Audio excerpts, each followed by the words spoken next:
Good afternoon. I'm Hani Shamat, Program Coordinator with the Shared Use Mobility Center. And today we're hearing from Meg Young, who is the Deputy Director of Active Transportation and Micromobility at the Maryland Department of Transportation. So thanks for joining us, Meg. Thanks for having me.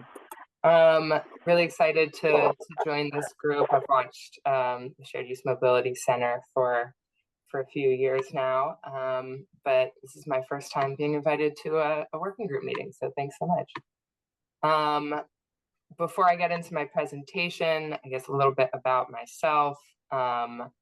I recently joined the Maryland Department of Transportation about 3 months ago. And so, sorry, I'm toggling all my screens. There we go. About 3 months ago, as the Deputy Director of Active Transportation and Micromobility. Prior to that, I was at FTA for a little over a year, but I spent, prior to that, 4.5 years at the Baltimore City Department of Transportation, and that's where I focused a lot on micromobility. And so I'm really excited to get to be back in this realm in my new role. All right, so let me share my screen. So there we go, share, okay. Can y'all see that? Great. So I've titled this An Exploration into Micromobility because, again, I'm new and this is a new venture for Maryland Department of Transportation.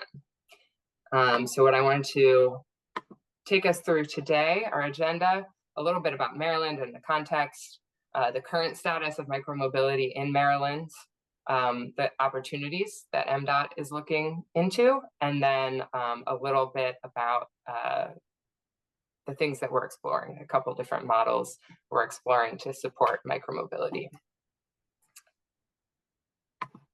So a little bit about Maryland. This is a map from the Maryland Department of Transportation.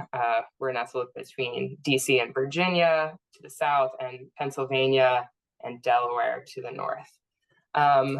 Like everyone, we think we're special. We are special. We have 23 counties and 1 independent city, which is Baltimore. Baltimore is the largest independent city in the nation.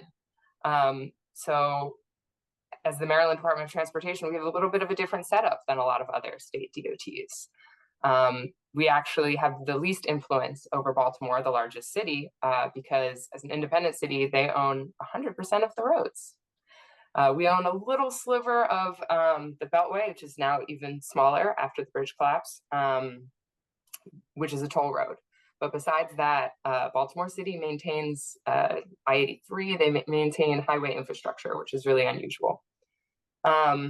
We also, even with 6.2 million people in the state, only have 2 cities over 100,000 people, which is Baltimore City and Columbia, which is in Howard County, just west of Baltimore.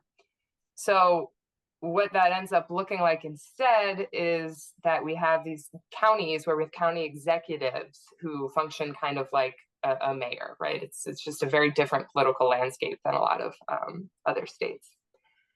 And it also means that if you look at this map, and this is population density, which I think is very relevant to the conversation of micromobility, we do have some densely populated centers, but some of them, like it's even labeled on here, suburban Washington. It's a suburban land use, and it's not as densely populated as in Baltimore City or even like very downtown Columbia.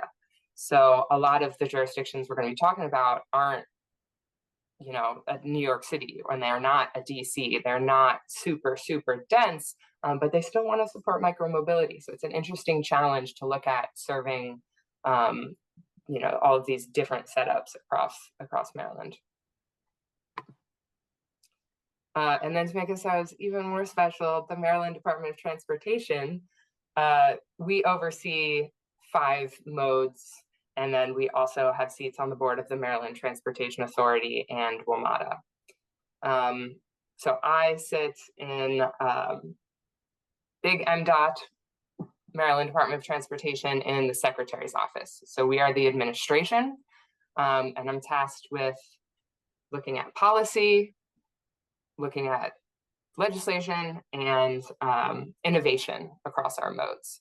But my office is not the one that's going to operationalize any of this. When we're talking about micromobility, we're mostly working with the Maryland Transit Administration, the Motor Vehicle Administration, and the State Highway Administration. So any work that I do, I am going to have to coordinate with all of those modes.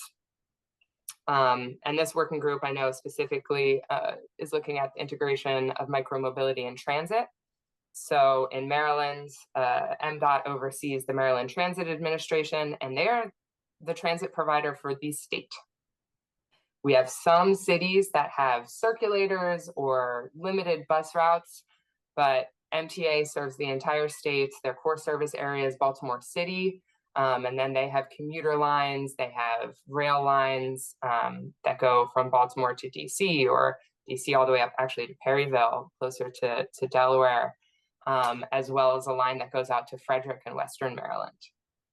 And then we also pay into WMATA, which serves the Washington metropolitan area, so DC, and again, those like suburban centers in Maryland. I like this graphic because it looks like it should be on a action movie poster. And I'll give you my contact information at the end of this. I am M Young 7 and trying to grapple with being the 7th M Young at MDOT. I like to think I'm the 007 of active transportation. So this is my movie poster. All right. But so what we're looking at micromobility in Maryland, trying to figure out how to support all of our local jurisdictions that range from Baltimore City, which has nearly 600,000 people, to our state capitals, Annapolis, and they have 40,000 people, and our suburbs of DC. There's already a lot going on. And that's all that this slide is meant to show you. We have docked bike share, we have dockless bike share. We have 2 counties that have bought into capital bike share, Prince George's County and Montgomery County. Howard County and Baltimore City once had docked bike shares that have both gone defunct, right? They don't exist anymore. Dockless bike share, we have a number of jurisdictions that have dockless bike share, but through different operating structures. University of Maryland, Annapolis, and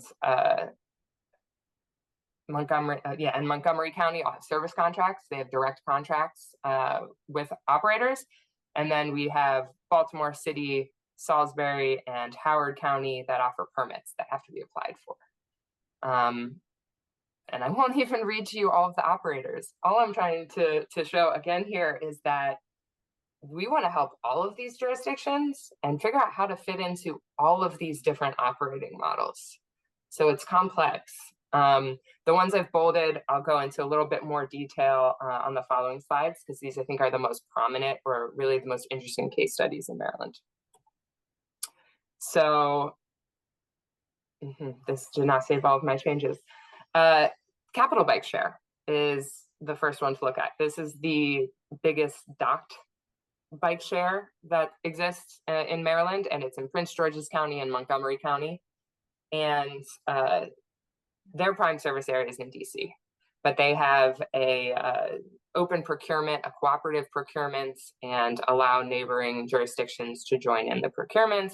They all have some slightly different negotiated aspects of their contract, but every 5 years they go back to the drawing board for procurement.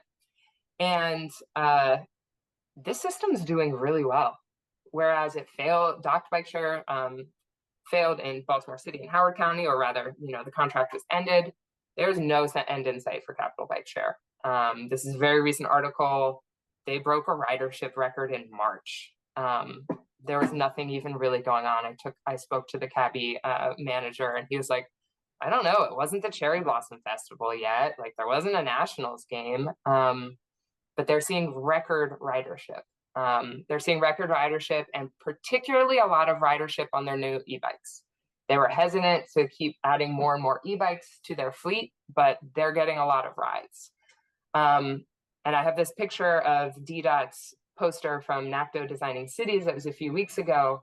And they made this the focus of their poster because it's, again, setting records. And the other interesting thing is that they also have dockless bike share, and they don't seem to be competing with each other. They have dockless scooters and dockless line bikes, dockless VO Ride, and you can see on this little bar graph that really since 2020, ridership on both has been going up. So something's working here. The jurisdictions that work with Capital Bike Share in Maryland, Montgomery County, and Prince George's County collectively own something like 13% of the system. Each jurisdiction buys their own equipment, and then the operations are centrally managed by Lyft, and each jurisdiction pays this based on their own fare box and their own return.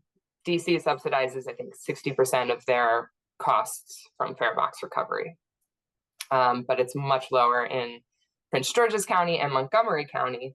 And in speaking to Capital Bike Share and their respective program managers, the challenges they're facing are mostly funds for buying more e-bikes in the two counties, and then because their land use is different, not having really that critical concentration of docks and wanting to create a more dense network, and overcoming some of those capital costs that they think will really spur more ridership in those two counties.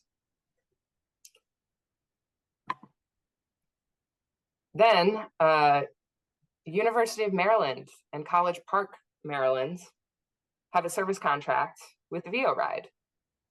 And I highlight this one because they were really wary of entering into a dockless contract in the city of College Park. They understood why it made sense on the university campus, but at first the surrounding city wasn't sure what it was going to look like to have college kids on scooters and bikes, potentially leaving campus and venturing out into the city.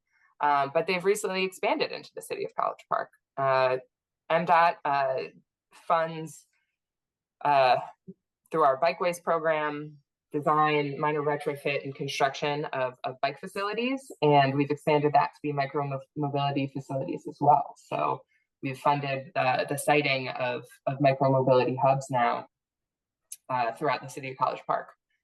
And one of the reasons why I think it was successful in expanding outside the college campus is because of this webpage right here. I've screenshot the e-scooter and e-bike regulations that with a college campus and the fact that they have a transportation services department at University of Maryland, they've made those regulations really well known. They've geofenced all of the parking locations on campus and in the town. They have offered at the beginning of every semester safe riding classes, and they put up extensive signage whenever anything changes as far as infrastructure or hubs. All of the parking for the e-scooters and e-bikes are included in every parking map too. So I think it's really been the intentionality coming from University of Maryland that has allowed this to spread out. And again, it's a dockless service contract that seems to be expanding. So it's going well. Last but not least, we have some jurisdictions that have permit setups. And this is Baltimore City, the program that I at one point managed. And Baltimore City once had a docked bike share. The contract was canceled after a number of issues and low adoption rates. When dockless launched in Baltimore City, they saw as many rides in the first 2 weeks as they had seen the entire previous year of the bike share. And one of the reasons for that, in my opinion, is the equity measures that were put in place. And so when dockless vehicles launched in Baltimore City, they're required to be deployed across the city. They're required to have income plans, cash payment plans, a lot of things that are now pretty standard in dockless vehicle contracts, but at the time was pretty new and the city required. And what's interesting here on this screen, these two different maps, you can see the dates. This left side map shows during the pilot from 2018 to January 2019, where rides were happening. And on the right, after the first year of permits, or the first 6 months of the permit, once equity zones were put in place, the expansion of ridership across the city. So, you build it, they will come, you put the vehicles there, they will ride. And so it's been a really good case study on the difference that equity requirements can make in a dockless vehicle program. And I evaluated this program. I came in as a bike ped safety person and said, what? You want me to look into scooters? But the data really didn't lie when you looked at the number of rides and where trips were occurring, that these scooters are really playing an important role in Baltimore City. And to point out a few of, actually it's on the next map, I think, the equity zones though that pop up, this one up in Northwest Baltimore, this one down here, as well as through West Baltimore, that's all along the transit line. That's all along the one metro line in Baltimore. We have a singular metro line. Our plans to expand to a second metro line were shut down. Our new governor might be reinvigorating the plans. But a lot of the equity zones were done in partnership with the Maryland Transit Administration to be at transit stops, the metro, the light rail, and busy bus stops. And once we required vehicles there, again, the ridership really followed. One last plug for the equity program in Baltimore City dockless. This is taken from an article by Kittleson about e-scooters and equity during COVID-19. And again, I think it's interesting that transit lines show up. That's why I included this map. The green is the metro line, and the blue is the light rail line. And these areas in red where ridership dropped, that's our inner harbor. It's a tourist area. This is Johns Hopkins. This is Morgan State. Universities, which sent their students home, or tourist areas where people were not getting out as much at the beginning of COVID-19, versus these transit lines where we're seeing an increase in ridership, and it's a small percentage, but considering that we were all told to go inside, to see an increase in ridership along those transit lines really speaks to people who still had to make trips, still had to get there, really relying on this for probably, an inference here, but first and last mile connections to transit. So it's a really interesting article. If you send the slides out, I can link to the article. But yeah, when we saw fewer trips overall, we somehow saw an increase along transit lines at the very beginning of COVID. So with all of this, we have some very successful micromobility programs, and at the same time, some worries about how to expand capital bike share and e-bikes in Montgomery and Prince George's. And then all of our jurisdictions that have dockless vehicle contracts or permits are really worried about the stability of the industry, but they've all have at this point invested a lot into their programs. So along comes MDOT. And if these local jurisdictions are already running these programs, what do we have to do with anything? But there's a couple of opportunities that led to me being given this directive to explore how MDOT can be supportive, right? First of all, we're a new office, the Office of Active Transportation and Micromobility. Under Governor Wes Moore, it's a big emphasis on our state becoming the greenest state in the nation and encouraging sustainable transportation. But then on top of that, I would highlight these three opportunities that have said, okay, we need to increase our emphasis and the attention that we're paying to micromobility. First of all, the bipartisan infrastructure law. All of a sudden, micromobility is an eligible expense. That's great. How can we plug it in? Second of all, the MDOT Complete Streets policy. We have had a policy since 2012. or it was last updated in 2012, and it is being signed actually right now at 3 p.m. There's a signing of a new policy going on for MDOT, and that's going to oversee all of our modes. And whereas our old complete streets policy, yes, spoke to bicycle and pedestrian safety, this one speaks to bicycle, pedestrian, micromobility safety, vulnerable user safety, including micromobility, and it gives a process that all of our modes will follow. So very exciting, and micromobility, I think for a lot of them is still like a question mark of how they integrate it. So our office is going to be the one to help with implementation plans and figuring out how to include this in our projects. And then last but not least, this year we released the 2050 Maryland Statewide Bicycle and Pedestrian Master Plan. And this gave specific recommendations on where we want to see progress in micromobility. So to dive into that, for our 2050 Statewide Bicycle and Pedestrian Master Plan, first of all, speaks to infrastructure. And for that, we're working with our State Highway Administration and the Maryland Transit Administration. It gives recommendations that it needs to be included in complete streets. We're working on that.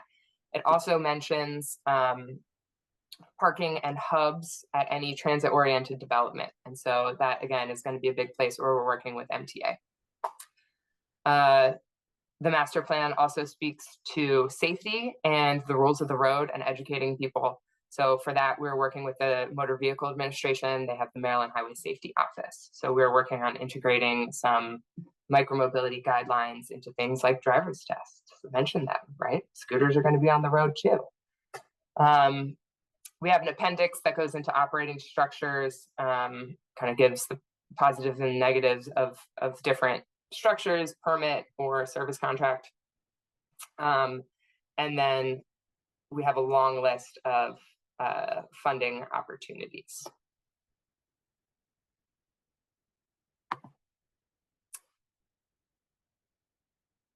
Again, if you get these, if you get these slides, this is our roundup of federal funding opportunities, and then we also have some interesting local Maryland programs, including I'll highlight the Kim Lamphere Bikeways program. That's one that our office runs and can pay for minor retrofit that will encourage more biking along a bike facility, and so that could be potentially micromobility hubs is what we funded to date. So with all of these opportunities, the conversation that I hope to have today is about exploration and how we turn the 2050 Maryland statewide bike and ped master plan recommendations into action. And I would love, once we get into some of my theories, to get y'all's feedback on this. But as the state DOT, what we're looking at is trying to come up with some sort of playbook and guidance for all of our local jurisdictions to run successful micromobility programs.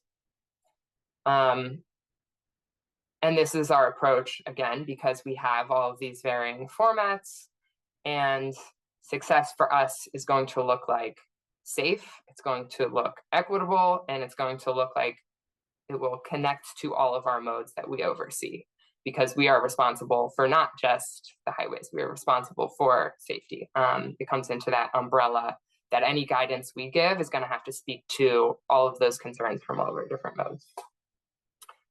So our top concerns and what I am looking at in developing this, I guess I'm calling it a playbook, funding, figuring out which of those many resources we really want to direct people to.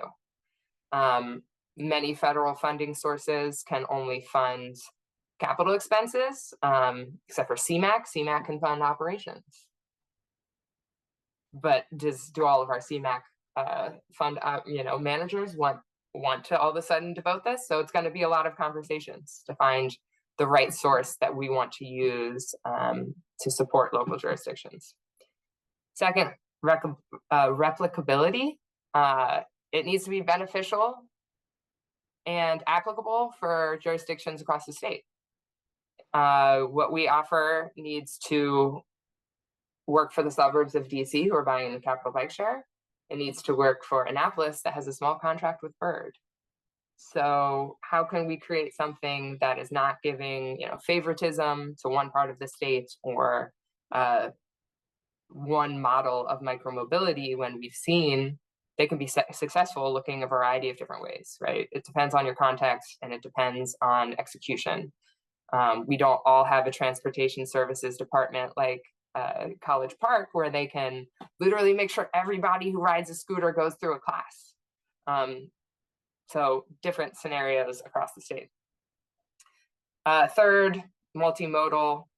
We oversee MTA and we want to see these connections to transit. We've seen that is one of the ways to make a program increase equity of access in a community. All those Baltimore examples, if you're using it to connect to transit, it means you are probably in a household that does not have access to a car. And that's who we want to see micromobility benefiting the most, right? You don't have a car, you need to have access to other options. We want to see mode shift too, but we want to look towards those populations that are transit dependent and no vehicle households first. And then last but not least, I haven't talked about this one yet, but workforce development. Our governor wants to see the workforce in Maryland grow.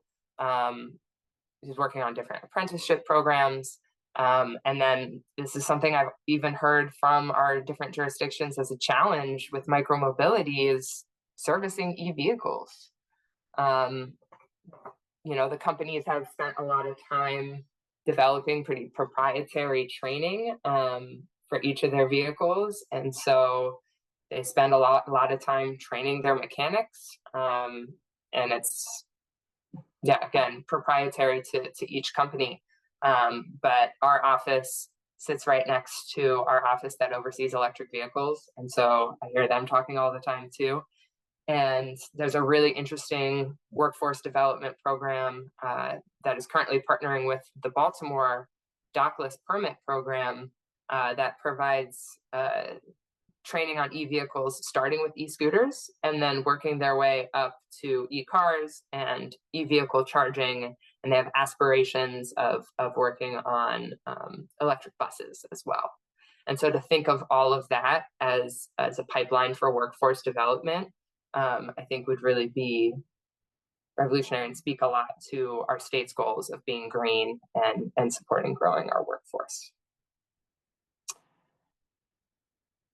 So that is everything that we have to digest and somehow turn into something that, again, helps all of our different cities, our counties, our unincorporated areas in Maryland, and it's complex. I have a couple different ideas that I'd like to discuss with y'all